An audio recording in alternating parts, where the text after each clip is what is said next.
কি এমন খাবার যার উপস্থিতি মন্ত্রীদের বাসা পর্যন্ত? এটা তো মন্ত্রী মিনিস্টার পর্যন্ত এগুলো সেমেগুলো আরে এগুলা খালাদা জিয়া পর্যন্ত এগুলা ওর বাসায় পর্যন্ত গেছে না।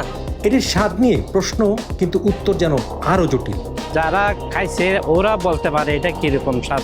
স্বাদের এই মজাদার আইটেম কিভাবে কিনবেন, কারণ এদের নেই কোনো শাখা। আমাদের কোনো শাখা নেই, কাস্টমারে নিয়ে যা যে এখান থেকে আসে নিয়ে যায়। এই খাবারের মূল কাঁচামাল ময়দা, তাও 3000 কেজির কমে শুরুই করা যায় এমনটাই জানা গেল। এটা বানাতে প্রায় 3000 কেজির মতো ময়দা লাগে। ডেলি 100 কেজি করে ময়দা, প্রায় মাসে 3000 কেজির ময়দা লাগে। এই রমজান মাসে মুসলমান তো পছন্দ করে, আরো বিভিন্ন ধর্মের মানুষ এগুলা পছন্দ করে। পুরো বছরে আমরা বিক্রি করে আসছি। অন্য ধর্মের মানুষ অপেক্ষা করি মানে খাই আর কি, পাইলে কিনে আর কি।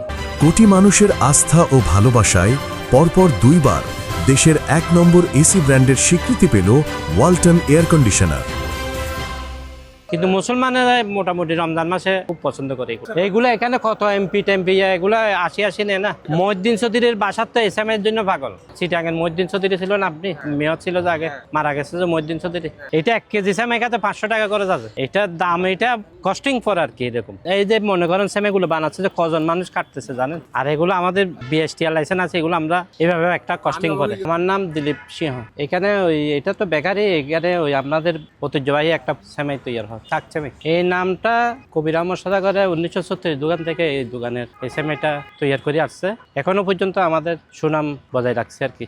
এই সেমাইটার বয়স প্রায় 89 বছর ধরে আমরা তৈরি করে আসছি আর কি আমাদের মালিকে। এটা 1936 সন থেকে এই সেমাই এখানে মানে উৎপাদন হয় আর কি। মানুষ পছন্দ করে এটা, দেশ বিদেশে পর্যন্ত এগুলো নেয়। ফুটন্ত পানি আর ময়দা ছাড়া আমরা ইউজ করি না। এটা প্রসিদ্ধ সেমাই, এটা হলেও করতে পারে, দুধ সেমাইও। এটা পাতিকে এটা খাবার দিকে রুচিসর মতো আর কি। এটা অন্য ব্যান্ড থেকে খুব আলাদা। এটা এইভাবে তৈরি করে আসছে, কোনো ইয়া নেই আলাদা। মানে এটা এইখানে মানে আবিষ্কার সারা বছরে পাওয়া যায়, সারা বছরে এখানে আমরা বিক্রি করে আসছি।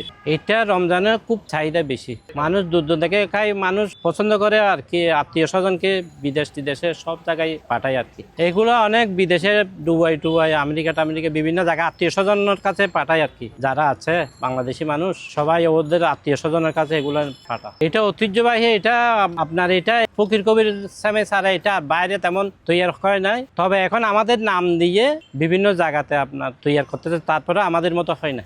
এগুলো তো কোনো জায়গায় তৈরি হয় না। এগুলো এখানে থেকে চট্টগ্রামের বাইরে, ঢাকা, রংপুর, রাজশাহী বিভিন্ন জায়গাতে কাস্টমারে নিয়ে যায়। এটা এমন চাহিদা, এটা আমরা মানুষের মতো করে বানাই, খাতে লুচিসের মতো তৈরি হয়। এগুলো আমরা তৈরি করতে, এগুলো আমরা তেল গিয়ে কোনো কিছু ইউজ করি না। এগুলো মধ্যে ফুটন্ত পানি দিয়ে আমরা সেমাই রোদে শুকাই, তারপরে টন্ডলের মধ্যে লাল করে বাজার পরে এগুলা অন্য সেমাইয়ের তুলনায় এটা আলাদা। এগুলা তো কোনো ভেজাল বলতে কিছু নাই, যেহেতু এগুলো কোনো পোট নাই, শুধু ময়দা আর পানি। বিএসটিআই অনুমতি দিচ্ছে, ম্যাজিস্ট্রেট সবাই দেখতেছে যে এগুলা কোনো কিনার দিয়ে আমাদের ফল পাচ্ছে না, যে ওদেরকে আমরা বলি যে এগুলা রোদে শুকাইতে হয় আর কি।